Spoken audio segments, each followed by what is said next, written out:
નમસ્કાર, હું છું ગોપી ગાંગર અને આપ જોઈ રહ્યા છો નિર્ભય ન્યૂઝ. મારી સાથે અત્યારે આમ આદમી પાર્ટીના નેતા સામંત ગઢવી જોડાયા છે. વાત કરવી છે રાજુ કરપડાની, બોટાદની અને ખેડૂતોની. સામંતભાઈ, કાળી પટ્ટી બાંધીને આવ્યા છો અહીંયા આગળ. કાળી પટ્ટી શું કામ? એટલે ગઈકાલે બોટાદમાં હળદર ગામે જે પ્રમાણે પોલીસે સ્થાનિક લોકો અને ખેડૂતો ઉપર જે પ્રમાણે અત્યાચાર ભાજપના કહેવાથી કર્યો છે કે કરાવડાવ્યો છે, તો કે એને ધ્યાનમાં રાખીને આમ આદમી પાર્ટી એવું પૂછે છે પોલીસને અને ભાજપની આ તંત્રને કે શું લોકોએ પોતાના અધિકાર માટે બોલવું એ નહીં, અને જો બોલો તો તમે દંડાવાળી કરો. તો હવે અમારી પાસે આ કાળી પટ્ટી બાંધીને વિરોધ કરવા સિવાય આજે બીજો કોઈ વિકલ્પ નથી. એટલે આમ આદમી પાર્ટીના તમામ જેટલા અમારા લોકો છે એ ખેડૂતની સાથે રહી અને આજે આખા ગુજરાતમાં કાળા દિવસ તરીકે ઉજવવાનું નક્કી કર્યું. બેન, કાળો દિવસ છે એવું કહેવામાં ડિટેન કર્યા. બોલો, ગુજરાતમાં જ્યાં જ્યાં આમ આદમી પાર્ટીના લોકોએ વિરોધ કર્યો કે ભાઈ ખેડૂતો ઉપર શું કરવા દંડા ચલાવો છો, દંડા ચલાવો હોય તો બુટલેગરો ઉપર ચલાવો, દંડા ચલાવો હોય તો ડ્રગ્સ માફિયા ઉપર ચલાવો.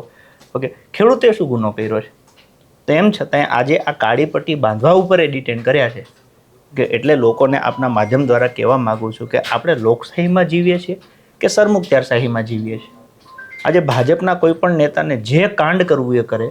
ઓકે, કોકની છોકરીઓ 22 વર્ષની ઉઠાવી જાય, રેલીઓ કાઢે, સભાઓ કરે, એની સભામાં 80% શિક્ષકોને જવાબદારી દઈ દઈએ, તંત્ર આખું લગાડી દઈએ, અને સામાન્ય પ્રજાએ પોતાના પ્રશ્નો માટે બોલવું હોય તો એને પરવાનગી ન આપે, છતાંય ભેગા થાય તો એના ઉપર ઘર્ષણ કરાવડાવે. તો આ ગાંધીજીએ આપેલું ગુજરાત તો નથી. એમ અમે જનતાને એવી અપીલ કરીએ છીએ કે શું કરવા આપણે આટલું બધું સહન કરીએ છીએ? આપણો વાંક શું? આપણે લોકશાહીમાં જીવીએ છીએ એટલા માટે કે આપણે શું કરવા સહન કરીએ છીએ? એમ કે કોઈ પણ તંત્ર, ભાજપનું કોઈ એવો એક નેતા નથી કે જે ધારે એમ ન કરી શકે. પ્રજાના પ્રશ્નોની કે લેવા દેવા જ નહીં. તમે વિચાર કરો, એક નાની અમથી વાતને કેવડું મોટું સ્વરૂપ અપાવડાવ્યું છે. પણ અહીંયા વાત બી તો એ જ આવે છે ને કે જ્યાં તમને પરમિશન નથી તો પછી જઈને સભા કરવાની જરૂર શું હતી? બેન, પહેલા જ ઈસુદાન ગઢવીને ડિટેન કર્યા હતા. પ્રશ્ન એ છે કે સભા શું કરવા થઈ? આખો જે આ કડદા આંદોલન થયું એનો મૂળ હેતુ શું હતો? કે ભાઈ બોટાદના એપીએમસીમાં જે ખેડૂતો જાય છે, 1200 રૂપિયામાં એના કપાસનો ભાવનો સોદો થાય છે. એને વેપારી એવું કહે છે કે અહીંથી 10 કિલોમીટર દૂર મારું ગોદામ છે, ઓકે, ત્યાં તમે નાખી આવો. એ બિચારો તોય ત્યાં જાય છે, અડધો કપાસ ઠાલવે છે, તો એને એવું કહે છે કે હવે તને 1200 નહીં મળે. ઓલો કે પણ શું કરવા, 1200માં તો સોદો થયો, તમે અહીંયા કીધું તો કે તો તમે દેવો જ દો ને, ભરી લ્યો, 1100 રૂપિયા દેશું. એટલે ખેડૂતોએ વિડીયો બનાવ્યો કે ભાઈ અમારી સાથે આવો અત્યાચાર થાય છે. કાયદેસર લોકશાહીની દ્રષ્ટિએ કૃષિ મંત્રીએ ઓકે આની જવાબદારી લેવી પડે કે ભાઈ મારા રાજ્યમાં ઓકે આવું બધું કેમ થાય છે. એની ધ્યાન ન લીધું, સ્થાનિક એપીએમસીએ કંઈ ધ્યાન ના લીધું. આજે બંધારણમાં એક શાસક પક્ષ હોય અને એક વિપક્ષ હોય. સત્તામાં ભ્રષ્ટ ભાજપ બેઠું છે અને વિપક્ષમાં અમે આમ આદમી પાર્ટી બેઠા છીએ. આમ આદમી પાર્ટીની ગુજરાતમાં 26 અલગ અલગ વિંગો છે. એમાંની એક વિંગ છે કિસાન વિંગ. હવે આ પ્રશ્ન ખેડૂતનો હતો, તો જે વ્યક્તિ ખેડૂત માટે છેલ્લા 8 વર્ષથી પોતાની જિંદગીના, સમજી લો કે 28થી લઈને 35 વર્ષ જેની પોતાની યુવાનીના આ લોકોના ખેડૂતો, રાજ્યના ખેડૂતો માટે દીધા છે, એવા રાજુભાઈ કરપડા અમારા કિસાન વિંગના પ્રમુખ છે. એમને કીધું કે ભાઈ આવું ખોટું થાય છે, ચલો હું બોટાદ આવું.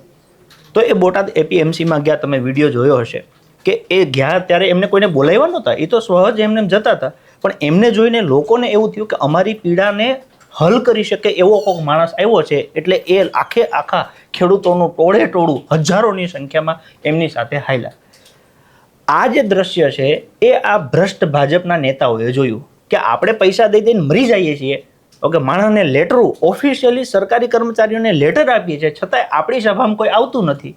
અને અહીંયા સ્વયંભૂ આટલા બધા માણસો કેમ આવે છે? આને કેવી રીતના રોકવો?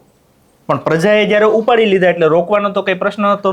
માંગ કેટલી હતી? 2 હતી કે ભાઈ આ જે કડદા પ્રથા છે એ બંધ કરો, અને જો કોઈ વેપારી આ કડદો કરે છે તો એનું લાયસન્સ સસ્પેન્ડ કરો. તમે એને વ્યાજબી હતું.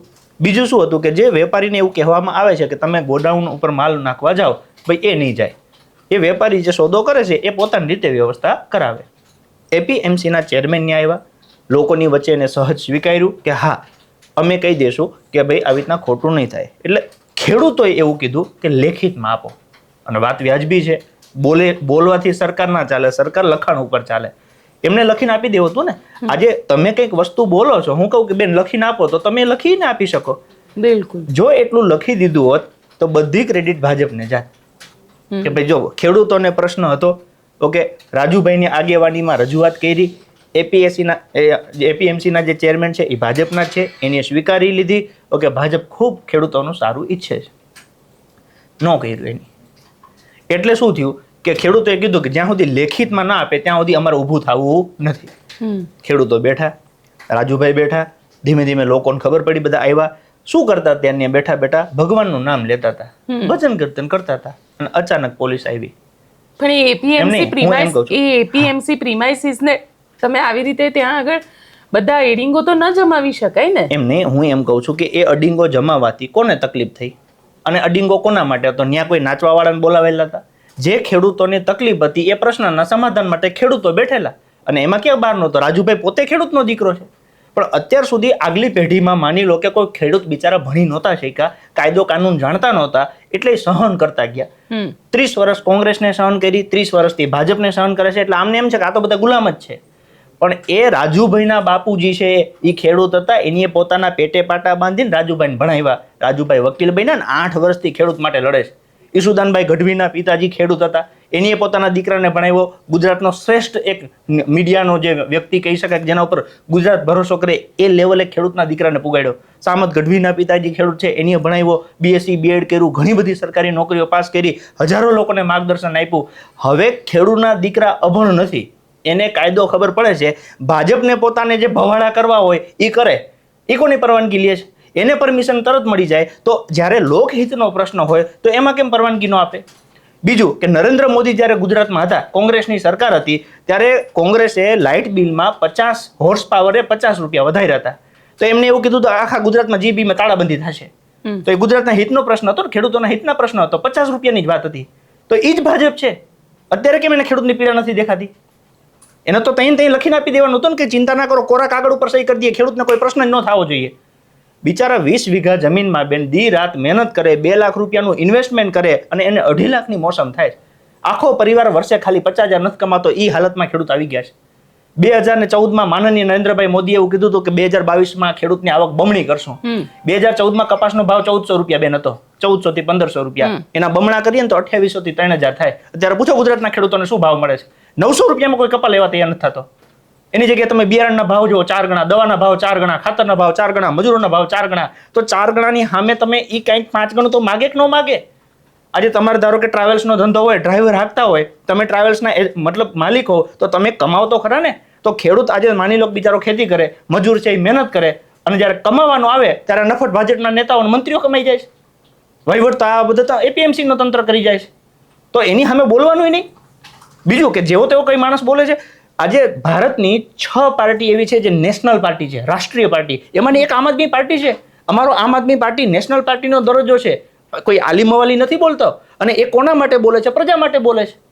અમારા પાસે શું છે? અમે પ્રજાનો પ્રશ્ન છે એને તંત્ર સુધી મૂકી શકીએ અને તંત્ર પાસે કરાવી શકીએ. આ કોંગ્રેસ થોડું છે કે તમને સાંભળીને એમને ઘરે બેન હોઈ જશે. અમે પ્રજાના પ્રશ્ન માટે મરવા તૈયાર છે. લોકો ગોળી ખાવા તૈયાર છે કે મારી નાખો હોય તો મારી નાખો, બાકી પ્રજાનો પ્રશ્ન સોલ્વ થવો જોઈએ. હવે તમે એવું કોંગ્રેસની સામે જેમ મિલીભગત ચલાવી છે એમ આમ આદમી પાર્ટી હારે મિલીભગત નહીં ચાલે. આમ આદમી પાર્ટીનો એક વ્યક્તિ છે ને એ નીચે ગ્રાઉન્ડમાંથી ઊભો થયેલો વ્યક્તિ છે. એને પ્રજાની પીડા ખબર છે ને, કાયમ પ્રજા સાથે જોડાયેલો છે. રાજુ કરપડા, સાગર રબારી, વિચાર કરો, જિંદગીના 35 વર્ષ ખેડૂતો માટે દઈ દીધા. હવે એને બિચારાને પીડા ન હોય? એને બોલવાનું નહીં, ખાલી કાળી પટ્ટીનો બાંધવા દીધી, પછી ક્યાં વાત છે? આ ધારો કે મહાપંચાયત કરવાનું હતું, પરવાનગી આપવામાં વાંધો શું હતો? તમે પોલીસને 200 જણાને મારવા માટે મોકલો છો તો એની જગ્યાએ બંદોબસ્તમાં મોકલી દો ને 200 જણાને, કે ભાઈ કરો તમે પંચાયત, પોલીસને છૂટ આપી દો કે તમે બંદોબસ્ત કરો. ન્યા રાજુભાઈ ક્યાં કોઈને ઉશ્કેર્યા? એટલે શું ગૃહ મંત્રાલય ડરે છે? અરે બિલકુલ ડરે છે. એને ડર આ વાતનો છે કે સ્વયંભૂ માણસો આમ આદમી પાર્ટીના આટલી બધી સ્વીકારે છે કેમ? તકલીફ એ વાતની છે. રાજકોટની સભામાં તમે જોઈ લો, ગઈકાલે તમારી નજર ન પહોંચે ત્યાં સુધી માણસ હતું. અને એ જ રાજકોટમાં માની લો કે અમિત શાહ આવે છે તો આમ બકરાની જેમ ભરી ભરીને લાવવા પડે છે ગમે એમ કરીને. તો તમે લોક વિશ્વાસ ગુમાવી ચૂક્યા છો. હવે તમને લોકો સ્વીકારવા તૈયાર નથી. આ નરી આંખે દેખાય છે. અને આમ આદમીને લોકો દિલથી ચાહવા માંડ્યા છે. લોકોની અંદર એક ઉમ્મીદ જાગી ચૂકી છે કે આવનારા સમયમાં જો ખરેખર આપણા પ્રશ્નનું સમાધાન લોકતાંત્રિક રીતે કોઈ લાવે તો આ ભણેલા ગણેલા યુવાનો લાવી શકે એમ છે. એટલે લોકો દિવસે દિવસે આમ આદમી પાર્ટી સાથે આમ લાગણીથી દિલથી જોડાઈ રહ્યા છે. હવે એ ભાજપ સહન કરી શકતું નથી. બીજું કેવું હતું કે કોંગ્રેસ છે એ ભાજપ મેનેજ કરી લેતું હતું, આમ આદમી પાર્ટી મેનેજ નથી થતી. 5 ધારાસભ્યો કોંગ્રેસમાંથી જે ભાજપમાં ગયા, ઓકે, તો એ લોકો ફરી જીતી ગયા. આમ આદમી પાર્ટીમાં હળી કરી તો ઊંધા મોઢે પાછા પસાડ્યા. ગોપાલભાઈને માની લો કે 17,000ની લીડથી જીતાડ્યા, લોકોએ જીતાડ્યા. તો લોકો ચાહે છે કે આમ આદમી પાર્ટી અમારી વચ્ચે રહે, અમારા પ્રશ્નોનો સોલ્વ કરે. બીજેપીથી આ જોવાતું નથી. બાકી હું તમને કહું છું ને, એક જ લીટીનો પ્રશ્ન હતો કે ઓલાએ કીધું, એપીએમસીમાં મંત્રીએ કીધું બોટાદના કે હા અમે આ કરશું, એને સાઈન કરવામાં વાંધો શું એમ? પણ મને એક સવાલ એ થાય છે, ગઈકાલે સવારે જ બોટાદના જે ચેરમેન છે, એપીએમસીના ચેરમેન, એમના દ્વારા નિવેદન આપવામાં આવ્યું, એમના દ્વારા કહેવામાં આવ્યું કે અમને ખેડૂતોની બધી જ વાત મંજૂર છે, અને એમને એ વસ્તુ કીધી બી ખરી. અને આજે સવારે બોટાદ જે છે, બોટાદ એપીએમસી, ત્યાં ખૂબ સામાન્ય રીતે આખું તંત્ર ચાલ્યું છે. બેન, સિમ્પલ વાત છે, એપીએમસીના ચેરમેન કહે છે તો એ કઈ ઉપકાર કરે છે? એને નિયમ મત આપીને ચૂંટીને મૂક્યો છે વહીવટ કરવા માટે. એ પ્રશ્ન સોલ્વ ન કરે તો બીજું કોણ કરે? હું જઈને કહી દઉં કે હાલો કરી નાખો આમ? એની જવાબદારીમાં આવે છે. એ જવાબદારીથી ભાગે છે કેમ? પ્રશ્ન એ હોવો જોઈએ કે એને કોને પૂછવું પડે છે સાઇન કરવામાં? શું એને બીજેપીના આકાઓને પૂછીને સાઇન કરવાની છે? એપીએમસીના ચેરમેન છો તમે, on the spot letter pad ઉપર લખીને આપી દો, વાર્તા પૂરી. હાથે કરીને બીજેપીના લોકો, આમાં કેવું છે ખબર છે, વિનાશકારે વિપરીત બુદ્ધિ, આવી કહેવત છે. બાકી એ વ્યક્તિ ત્યાં બોલે છે, આ માની લો કે એ મીડિયાના માધ્યમથી એવું કહે છે, તો એ એવું લેટર પેડ ઉપર લખીને કેમ નથી આપી દેતા કે ભાઈ મહાપંચાયત શેના માટે કરો છો? આ મુદ્દા લો, આ લેટર પેડ ઉપર લખીને સાઇન કરી આપી. મહાપંચાયતનો પ્રશ્ન જ નથી. મહાપંચાયત રાજુ કરપડાની નથી, મહાપંચાયત ઈસુદાન ગઢવીની નથી. મહાપંચાયત એ ખેડૂતોની છે જે દી રાત મજૂરી કરીને પોતાનો ભાવ લેવા માટે જ્યારે એપીએમસી જાય છે તો ત્યાં એની સાથે કડદો કરવામાં આવે છે. એને એવું કહેવામાં આવે છે કે હજી અહીંથી 12 કિલોમીટર દૂર જાઓ, ઓકે, 2-5 હજાર રૂપિયા ખર્ચો કરો, ન્યા ઉતારો, અને ન્યા ઉતારીને પછી એની પીઠ પાછળ જે છરો ઘૂંપવામાં આવે છે કે હવે 100 રૂપિયા ઓછા થઈ જાય, 80 રૂપિયા ઓછા થઈ જશે ને. એના વિરોધમાં તો મુદ્દા ઉપર માણસ કેમ નથી જતું? તમે મુદ્દા ઉપર જાઓ ને. માની લો કે એમને સ્વીકાર્યું, તમે જોજો રાજુભાઈની સ્પીચમાં, ઓકે, એમને કીધું ભાઈ અમે વધાવીએ છીએ. પણ એ જ સ્પીચને લઈને તો પોલીસે એફઆઈઆર ની અંદર લખ્યું છે કે લોકોને ભડકાવવાનું કામ કર્યું છે રાજુ કરપડા. પોલીસ એવું કહે છે કે તમે ખૂબ સારું કામ કરો છો, અમે ખેડૂતના દીકરા છીએ, ઓકે, તમારું કામ છે એ વ્યવસ્થિત છે, અમે જાણીએ છીએ, પણ અમને ઉપરથી એવું પ્રેશર આપવામાં આવે છે કે તમને ક્યાંય ન જવા દેવા. આવું પોલીસ કહે છે. હું તો એફઆઈઆર ની વાત કરી રહી છું. હું એ જ કહું છું, એફઆઈઆર કોણ લખે છે? એફઆઈઆર કોણ લખે છે? પોલીસ. પોલીસ કોનો હાથો બનીને કામ કરે છે? ભાજપનું. આ ગુજરાતના તમે નાના 5 વર્ષના છોકરાને પૂછો તો હવે એને ખબર પડે છે કે પોલીસ નિષ્પક્ષ ન્યાયિક કામ કરતી નથી. ભાજપના આકા જેટલું કહે છે એટલું જ કામ કરે છે. માની લો કે આ તો ખેડૂતનો મુદ્દો છે. હમણાં આપણે જોયું હતું કે એક 5 વર્ષની દીકરી ઉપર કોઈ નરાધમે અપરાધ કર્યો. હવે એમાં તમે જો પુરાવા માગો, એના એફઆઈઆર લખાવવા માટે જો 400-500નું ટોળું લઈને જવું પડે, આ હું પોલીસને કહું છું બેન, કાંઈક સીમા હોય. આવું તો અંગ્રેજો નહોતો કરાવતા. અને જે લોકો પોલીસ બન્યા હશે ને એને કદાચ ખબર હશે કે 5મી ફેબ્રુઆરી 1922ના ઉત્તર પ્રદેશના ગોરખપુરમાં ચોરી ચોરા હત્યાકાંડ થયેલો. એક શાંત સરઘસ બેઠું હતું, એના ઉપર પોલીસે બેફામ ગોળીબાર કરેલો, અને એ ગોળીબારના લીધે ઓકે લોકોમાં આક્રોશ આવ્યો અને પોલીસ સ્ટેશન હળગાવ્યું. એમાં 21 જણા પોલીસોના જીવતા બળી ગયેલા. તો ભાજપ અત્યારે ગુજરાતમાં આ ધંધો કરાવવા માંગે છે? નહીં, હું એમ કહું છું કે જે પોલીસ બન્યા છે ને એને ખબર છે. હું ભડકાવતો નથી, હું લોકોને જાગૃત કરું છું. હું કહું છું કે ત્યારે અંગ્રેજો હતા. અંગ્રેજો શું કરતા હતા? પોલીસ વાળા ભારતીય હતા અને જે લોકો હતા એ ભારતીય હતા. 2 ભારતીયોને બધાઈ અંદર મરવડાઈ અને પોતે રાજ કરતા હતા. અત્યારે ભાજપ ગુજરાતમાં આ સિસ્ટમ ડેવલપ કરે છે કે પોલીસને લોકોની સામે મૂકી દે. લોકોને કોને લાગે કે અમને વિરોધ કોણ કરે છે? પોલીસ. આપણે સાંભળ્યું ત્યાં કે પોલીસ વાળાએ બહેનોને ઘરની બહાર કાઢીને માર્યા છે. આ કોના કહેવાથી થાય છે? ક્યાં ગયો ગૃહમંત્રી? હવે કે કરો ને ફાંકા ફોજદારી, કોઈને મૂકવામાં નહીં આવે ને છોડવામાં નહીં આવે ને વરઘોડો કાઢીશું ને. તો આમાં શું કરો છો તમે બેન? કાંઈક તો ઇજ્જત હોય ને. અને મહિલા તમને ક્યાં દેખાણી હતી આખા કાર્યક્રમમાં? ક્યાં તમે એક મહિલાને વિઝ્યુઅલ ક્યાં તમે જોયું છે? તો મહિલાઓને ઘરમાંથી કાઢીને પુરુષ કોન્સ્ટેબલ કેમ મહિલાઓને આવી હરકત કરે? તો કેમ ગુજરાત નથી કોઈને દેખાતું? કોઈનામાં બુદ્ધિ નથી કે આવું કેમ થાય છે અને કોના કહેવાથી થાય છે? પોલીસ વાળા કોઈ દી પોતાની રીતે નિર્ણય ન કરે. એને ઉપરથી આકાએ હુકમ કર્યો હોય તો જ કરે, પણ એને ખબર નથી કે એ આકાઓ તો બદલી જશે 5 વર્ષમાં. તમે ક્યાં જાશો? પ્રજા નથી ભૂલતી બેન આવા પ્રસંગો. અને જ્યારે ગુજરાતમાં આવું થયું છે, ઓકે, ત્યારે સરકારો બદલી છે, આકાઓ બદલ્યા છે. તમને ના ખબર હોય તો કહું, 1985માં જ્યારે કોંગ્રેસની 149 સીટો હતી ને ત્યારે સેમ આવો અહંકાર હતો કે આ ખેડૂતો આપણું શું ઉખાડી લે એમ, ખેડૂતોથી આપણાથી શું ફેર પડે. અને ગાંધીનગરમાં ખેડૂતો પોતાની માંગ માટે આવ્યા તો એ ખેડૂતોને ગોળીએ દીધા. 17 ખેડૂતોની હત્યા થયેલી 1987માં. અને એ ખેડૂત પરિવારોએ બધા ભેગા થઈને નક્કી કર્યા કે તમે અમને જે ગોળીઓ મારી છે એ બુલેટનો જવાબ તમને બેલેટથી ન આપીએ ને તો અમને કહી દો. અને 1990માં ચૂંટણી થઈ 149 માંથી કોંગ્રેસને 33 નાખી. તો રાજુ કરપડા ક્યાં છે? નહીં, રાજુ કરપડા જો સિસ્ટમનો ભાગ છે બેન. ચેતર વસાવા સામાન્ય લોકોની જ્યારે સભામાં ગયા હતા, ઓકે, એક કાચનો ગ્લાસ પાણીનો હતો, એવું કીધું કે એના લીધે 307 લગાડી 81 દિવસ બિચારાને જેલમાં પૂરી રાખ્યા. અમે અભણ નેતા નથી, અમે કાયદો જાણે છે. રાજુ કરપડા પોતે કાયદા ભણેલો માણસ છે, એડવોકેટ માણસ છે અને ભાજપના ષડયંત્રને હરખી રીતે જાણે છે. રાજુભાઈ લોકોની વચ્ચે છે, રાજુભાઈ લોકોના દિલમાં છે. ગુજરાતના કોઈ પણ ખેડૂતને પૂછશો રાજુભાઈ ક્યાં છે એટલે કહેશે કે મારા હૃદયમાં છે, કહેતા છાતી ચીરીને બતાવીએ. રાજુભાઈ લોકોના હૃદયમાં સ્થાન લઈ ચૂક્યા છે, જે આ રાજ્યના કૃષિ મંત્રીએ લેવાનું હતું, પણ એ કૃષિ મંત્રી હાલી નથી શકતા, ક્યાંય જઈ નથી શકતા, એટલે અમને ના છૂટકે લોકોની વચ્ચે જવું પડે છે. બાકી કરો પ્રશ્ન. ગઈકાલે રાત્રે જ્યારથી એફઆઈઆર થઈ છે, જ્યારથી લોકોને ઘરમાંથી પોલીસ કાઢી રહી છે બહાર, ત્યારથી રાજુ કરપડા તો દેખાયા નથી. એમની માની લો કે રાજુભાઈ ન્યાય શાંતિથી બેઠા હતા 11 તારીખે, ત્યાં રાજુભાઈનો વાંક શું હતો? રાજુભાઈનો વાંક શું હતો? એ તો લોકોની વચ્ચે જ બેઠા હતા ને. ઓકે, તો ત્યાંથી ઉપાડી ગયા. હવે આ કાંડ થયું બરાબર, માની લો કે પોલીસે જ કરાવડાવ્યું અથવા તો ભાજપના કોઈ મળતિયાએ કરાવ્યું. ઓકે, એનું ષડયંત્ર તો એ જ હતું કે રાજુભાઈને એન કેન પ્રકારે ઓકે લોકો પાસેથી દૂર કરી જવા. પણ ગુજરાતના જનતા, ગુજરાતની ખેડૂતોએ નક્કી કરી લીધું છે કે જો રાજુ કરપડા કે આમ આદમી પાર્ટી અથવા અમારા માટે લડતા કોઈ પણ નેતાને હવે પોલીસ કોઈ પણ ખોટી રીતે દંડશે તો હવે પોલીસે સહન કરવાનું થશે, એવું લોકોના કાલ ઉપરથી ચિત્ર ઉપરથી દેખાય છે. એટલે પોલીસને બે હાથ જોડીને વિનંતી કરીએ છીએ, સેવા, શાંતિ અને સુરક્ષાનું તમારું કામ છે. જે જગ્યાએ તમે 200 જણા ભેગા થઈ અને લોકોને મારવાની કોશિશ કરો છો, એની જગ્યાએ એ 200 જણાની સુરક્ષા કરો ને. એ લોકો આવ્યા તેનો હેતુ જો. બેન, હું તો કાયદો ભણેલો છું એટલે કહું છું કે કોઈ પણ વસ્તુ ઘટના બને ને એની પહેલા ઈરાદો હોય. ત્યાં ભેગા થયેલા લોકોનો ઈરાદો શું હતો કે ભાઈ આપણો જે આ કડદાનો પ્રશ્ન છે ઓકે એ સોલ્વ થાય. ઈરાદો આમાં ખોટો હતો, એ તો ન્યાયિક રસ્તો હતો. હવે લોકશાહીવાળા દેશમાં જો તમે કોઈને બોલવા ન દો, તમે કોઈને ભેગું ના થવા દો, તો આને લોકશાહી કોણ કહે છે? તો આ તો ઓલું ઉત્તર કોરિયા જેવું થઈ ગયું અહીંયા તો, કે ભાઈ અમારી સામે કોઈ બોલ્યા એટલે ગોળી જ મારી દેવાની, અને એ કરી લીધું ભાજપે.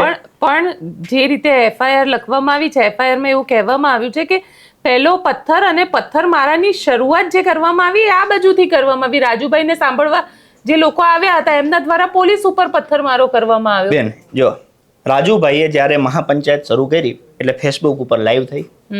ફેસબુક ઉપર તમે જોતા હશો તો 45 થી 49 મિનિટ સુધી આખી સભા શાંતિથી ચાલી. હું એવું કહું છું કે જો રાજુભાઈએ કંઈ ખોટું કરવાનું હોય તો 45 મિનિટ સુધી કોની રાહ જોતા હતા? અથવા રાજુભાઈ કંઈ ખોટું કરતા હતા તો પોલીસ ક્યાં હતી? 45 મિનિટ સુધી જો તમે પહોંચી ન શકો, 2 કિલોમીટર તમે તો લશ્કર ગોઠવી દીધેલું, તો તમે હતા ક્યાં? એટલે આ ટોટલ શંકા સ્થાન લે છે કે આમાં કોકે આયોજનપૂર્વકનું કાવતરું કર્યું છે. બાકી 45 થી 49 મિનિટ સુધીનું લાઈવ રેકોર્ડિંગ છે, તમે જોઈ લો વિડીયોમાં.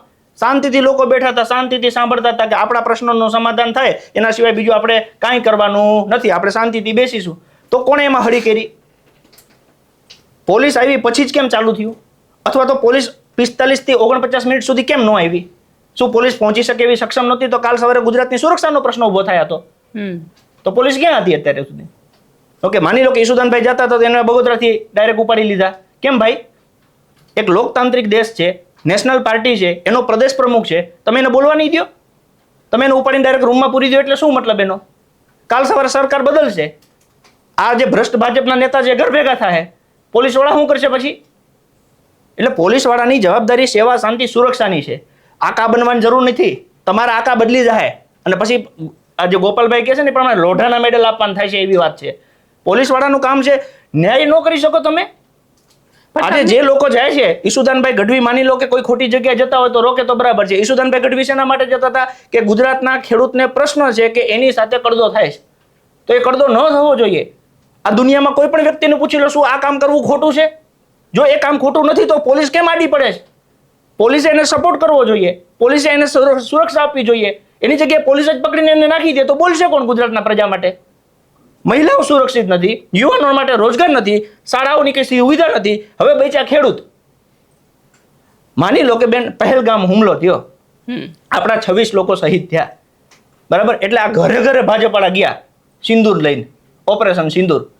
તો અત્યારે ગુજરાતમાં રોજના ઓછામાં ઓછા ઓકે 24 થી 25 લોકો મરે છે, આત્મહત્યા કરે છે. જે સ્ત્રીનો પતિ આત્મહત્યા કરે છે, ઓકે, જે દીકરાનો બાપ આત્મહત્યા કરે છે, એમનું સિંદૂર નથી ઉજવાડતું? ઓલા તો 26 જણાની માની લો એક વખત હત્યા થઈ, ઓકે, તમને આટલી બધી પીડા આવી ગઈ, તો અહીંયા તો રોજના 26 મરે છે. તો ક્યાં ગયા તમે? આજે ખેડૂતો આત્મહત્યા કરે છે, શું કરવા કરે છે ખબર છે? 2 લાખ રૂપિયાનું ઇન્વેસ્ટમેન્ટ કરે છે, સામે 2.5 લાખ રૂપિયા મળે છે. આખો પરિવાર બિચારો દિવસ રાત મહેનત કરે છે, 50,000 રૂપિયા હાથમાં નથી આવતા, છેલ્લે મરી જાય છે. તો એની ચિંતા કોણ કરશે? ઉદ્યોગ, માની લો કે અદાણી ઉપર કંઈક 2,000 કરોડનો લાંચનો કેસ બન્યો અમેરિકામાં. અમેરિકા જેમ કે એમ આ મોદી સરકાર કરે છે, જેમ કે એમ કરે છે. 11% ડ્યુટી ઘટાડવાની હતી, કપાસમાં ઘટાડી દીધું. એક માણસને બચાવવા તમે ગુજરાતના 54 લાખ ખેડૂતોની પાળ કાઢી નાખશો. તમે વિચારો કે એ 11% ઘટવાના લીધે અમેરિકાનો કપાસ અહીંયા આવશે, અહીંના કપાસનું શું થશે? જે 2,000-3,000 રૂપિયાનો કપાસ વેચાવો જોઈએ એના 900 રૂપિયા કોઈ દેવા તૈયાર નથી. તમને શું લાગે છે? કારણ કે જે રીતે ખેડૂતોની પ્રોડક્ટના ભાવ એટલે એમના જે પાકના ભાવ છે, એટલે હું તો ગઈકાલે બધું જોતી હતી તો 2010ની અંદર જે ભાવ હતા એ જ ભાવ અત્યારે ચાલી રહ્યા છે. તો પ્રશ્ન એ છે, ખેડૂત બિચારો એ કહે છે, જો સ્વામિનાથન રિપોર્ટ છે ને એ એવું કહેતા હતા કે માની લો કે કોઈ વસ્તુ તમને 100 રૂપિયાનો ખર્ચો થાય છે તો એટલીસ્ટ એનો 150 રૂપિયા ભાવ હોવો જોઈએ. એટલે તમારો ખર્ચ નીકળતા તમને 50 રૂપિયા વધે. ક્યાં તમે કોઈના ભાજપવાળાના મોઢે તમે સાંભળ્યું કે સ્વામિનાથન રિપોર્ટ પ્રમાણે આ વખતે આટલો ભાવ હોવો જોઈએ? બીજું કે જે વસ્તુ માર્કેટમાં આવે ઓકે એટલે તરત એની નિકાસ બંધ થઈ જાય. માની લો કે ડુંગળી છે, ડુંગળીનો પાક અત્યારે માર્કેટમાં આવે એટલે ડુંગળીની નિકાસ બંધ થાય. નિકાસ બંધ થાય એટલે શું થાય? ડુંગળીનો ભરાવો થાય. ભરાવો થાય એટલે કોઈ વેપારી લેવા તૈયાર ન થાય. વેપારી લેવા તૈયાર ના થાય, ડિમાન્ડ ઘટે એટલે ભાવ ઘટે. હવે એવું થાય કે 40 રૂપિયા ડુંગળી તૈયાર કરવામાં તમને લાગતી હોય, એનો ભાવ 30 રૂપિયા હોય. એટલે આખું તમારે મહેનત કરવાની, વાવવાનું, ઉગાડવાનું, છેલ્લે વેચવાનું, અને એમાં ઘરના 10 રૂપિયા નાખવાના. તો હું એમ કહું છું કે આ ગુજરાતમાં છેલ્લા 35 વર્ષથી ભાજપ સરકાર બેઠી છે. ઓકે, કૃષિ મંત્રી એક વખત ખાલી હિસાબ લઈને બેસે કે ગુજરાતના ખેડૂતના વિકાસ માટે અમે આટલા પ્લાન લઈને બેઠા છીએ. ગુજરાતના ખેડૂતોને ઓકે પાણીની પૂરી સિંચાઈની વ્યવસ્થા મળતી નથી. આટલા વર્ષો ત્યાં 35 વર્ષ ત્યાં બેન. આમ આદમી પાર્ટીની સરકાર પંજાબમાં બની. ગુજરાતમાં 2022માં ઇલેક્શન હતું ને પંજાબમાં હતું. પંજાબના લોકોને એવું કહેવામાં આવ્યું કે આમ આદમી પાર્ટી ઉપર ભરોસો કરો, ઓકે અમે તમને ફ્રી વીજળી આપીશું અને પૂરતું પાણી આપીશું. 3 વર્ષમાં અત્યારે પંજાબના ખેડૂતોને 0 રૂપિયા, 100% ખેડૂતોને ફ્રી વીજળી આપવામાં આવે છે, 3 સિઝનનું પાણી મળે છે. તો હું એવું કહું છું કે ગુજરાતને અમે એ જ અપીલ કરી હતી ત્યારે એ ભાજપવાળા એવું કહેતા હતા કે ફ્રીની રેવડી છે. તો અત્યારે બિહારમાં 75 લાખ મહિલાને 10,000 રૂપિયા ખાતામાં નાખ્યા. યુવાનને 18 વર્ષથી ઉપરના યુવાનને દર મહિને 1,000 આપવાનું ચાલુ કર્યું. તો જો એ યોજના સારી હોય, એનાથી મહિલાનું ઉત્કર્ષ થતું હોય, યુવાનનું ઉત્કર્ષ થતું હોય, તો હું એમ કહું છું ગુજરાતની મહિલાઓ, ગુજરાતના યુવાનોએ શું પાપ કર્યું છે? એનો ઉત્કર્ષ કેમ તમને નથી દેખાતો? 162 સીટો તો ગુજરાતના યુવાનોને મહિલાએ તમને દીધી છે. પણ એમને ખબર પડી ગઈ છે કે ગુજરાતમાં ગમે એમ કરો કઈ ફેર પડતો નથી. અને ગુજરાતની જનતા બિચારી અત્યાર સુધી રાહ જોતી હતી કે આ ભાજપ નથી જોતું, પણ સામે વિકલ્પ ક્યાં? હવે આમ આદમી પાર્ટી એક વિકલ્પ તરીકે ઉભર્યું છે. એટલે ભાજપને ખબર પડી ગઈ અત્યાર સુધી કોંગ્રેસ મેનેજ થતું હતું, પણ હવે આમ આદમી પાર્ટી મેનેજ થશે નહીં. અને પ્રજાનો પ્રવાહ છે એ એકી હામટું આમ આદમી તરફ ઉભરે છે. તમે જો આજે આમ આદમી પાર્ટીએ એક જ મહિનામાં લગભગ ગુજરાતમાં 1400 જેટલી સભાઓ કરી. દરેક સભામાં 6,000, 4,000, 5,000, 2,000 એ પ્રમાણે માણસો આવ્યા. એક જ મહિનામાં 25,000થી વધારે પાર્ટીમાં નવા લોકો જોડાયા. મિસ કોલ કરવાનું કીધું તો 10 લાખથી વધારે મિસ કોલ આવ્યા. મતલબ કે ચારે બાજુથી સોશિયલ મીડિયા ઉપર જો ગુજરાતના મુખ્યમંત્રી બોલે છે એને સાંભળવા 5,000 માણસ તૈયાર નથી. આમ આદમી પાર્ટીનો નાનામાં નાનો અમારો કાર્યકર્તા બોલે છે તો એ લાખોમાં લોકો સાંભળે છે. કેમ કે અમે લોકોનો અવાજ બનીએ છીએ. લોકોની પીડા છે એનું અમે સમાધાન ગોતીએ છીએ. કે માની લો કે આમ આદમી પાર્ટીની સરકાર ગુજરાતમાં બને તો આ ખેડૂતો બિચારા અત્યારે જે ભીખ માગે છે, ઓકે જે પોતાનો જીવ બચાવે માટે મથે છે, એની જગ્યાએ એમને છૂટ આપી દેવામાં આવે કે તમારો માલ સીધો વેચાવો જોઈએ. તો મને એ કહો કે FIR થઈ ગઈ છે, બધું જ થઈ ગયું છે, આરોપીઓ 65 જેટલા લોકો તો પકડાઈ ગયા છે, 85ની વિરુદ્ધમાં FIR કરવામાં આવી છે. રાજુ કરપડા ક્યારે પોલીસની સામે હાજર થશે? જો આમાં તો કેવું છે કે અત્યાર સુધી ભાજપના જેટલા નેતાને ખબર પડે કે આ વ્યક્તિ આપણને રાજકીય રીતે ઓકે નુકસાન કરશે એટલે એને એન કેન પ્રકારે ફસાવવાની કોશિશ કરવામાં આવે છે. આમ આદમી પાર્ટીના નેતા સિવાય કોઈ પણ સામાજિક આગેવાનો હોય તો એને પણ આવી રીતે ફસાવે છે અને એ જનતાને ખબર પડે છે. જનતા હવે હોશિયાર છે. આમ આદમી પાર્ટીના કોઈ પણ નેતા રાજુભાઈ હોય કે પ્રવીણભાઈ રામ હોય એને ભાજપ જેટલું પ્રેશર કરશે એટલું લોકોમાં એ જબરો ઉત્સાહ આવશે. જેટલા આ લોકો દબાવવાની કોશિશ કરશે અમારા નેતા એટલા વધારે લોકોની અંદર ફેમસ થશે. આજે ચૈતરભાઈને 81 દિવસ રાખ્યા, એના વિસ્તારમાં જવાની મનાઈ કરી દીધી. જો મનાઈ ન કરી હોત તો ચૈતરભાઈ ખાલી ડેડિયાપાડા વિસ્તાર પૂરતા સીમિત રહેત. અત્યારે ચૈતરભાઈ આખા ગુજરાતના આદિવાસી સમાજમાં પોતાનો એક નવો જનનાયક જેને કહી શકાય એ મળી ગયો હોય એવી રીતે ગામડે તાલુકા જિલ્લા લેવલે ચૈતરભાઈને બોલાવે છે. એની સાથે 400 500 લોકો ભાજપ છોડીને આમ આદમી પાર્ટીમાં જોડાય છે. એટલે વિનાશ કાળે વિપરીત બુદ્ધિ આ લોકો જે વિચારે છે ને એનું સામે અમને ઊંધું રિએક્શન મળે છે. અત્યારે ગુજરાતની જનતા એવું કહે છે, ગુજરાતના ખેડૂતો એવું કહે છે કે અમારો દીકરો અમારા માટે લડે છે. એ રાજુ કરપડાને જો ભૂલથી કોઈએ હાથ અડાવ્યો કે ખોટી રીતે ફસાવ્યો તો આનું પરિણામ તમારે ભૂંડી રીતે ભોગવવું પડશે. અને હવે અમે લોકોને અપીલ કરીએ છીએ કે આ લોકોને સજા આપવા માટે આપણે એમનો જે આ ડર છે, આનો જે ભય છે, એનો જવાબ આપણે વોટથી આપવાનો છે. આવનારી જિલ્લા પંચાયત, તાલુકા પંચાયત, નગરપાલિકા, મહાનગરપાલિકા આવે છે, આ જે કાવતરા ભાજપ જે કરે છે, સામ દામ દંડ ભેદની નીતિ અને દર વખતે પોલીસને આગળ ધરી દેવાનું, ઓકે, એનો જવાબ લોકો છે ને ઠેકીને મત આપીને દેવાના છે. અને એ આપણને આ સ્થાનિક ચૂંટણીમાં દેખાશે. બિલકુલ સામંતભાઈ, આપ અમારી સાથે જોડાયા તેના માટે આપનો ખૂબ ખૂબ આભાર. તો આપને અમારો રિપોર્ટ કેવો લાગ્યો કોમેન્ટ બોક્સમાં ચોક્કસથી લખીને જણાવજો અને અમારી ચેનલ નિર્ભય ન્યૂઝને લાઇક, શેર અને સબસ્ક્રાઇબ કરવાનું ભૂલશો નહીં. આભાર.